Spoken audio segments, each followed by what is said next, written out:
మనం వెళ్ళాలనుకుంటే కుదరదు, ఆయన దర్శనం ఇవ్వాలనుకుంటేనే కుదురుతుంది. ఎంతోమంది వెళ్ళి దర్శనం కాకుండా కూడా తిరిగి వచ్చి ఉంటారు.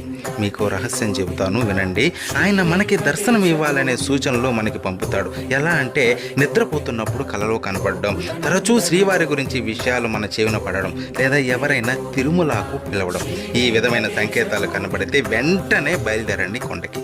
కానీ ఒక్క విషయం, అక్కడ మనం దర్శించుకునేది మామూలు విగ్రహం కాదు, సకల జగత్తును నడిపే శక్తి స్వరూపం, బ్రహ్మాది దేవతలు దర్శించుకునే విరాట్ స్వరూపం అది. విగ్రహ రూపంలో కనిపించి భ్రమింపజేసే శ్రీవారి రూపం అది.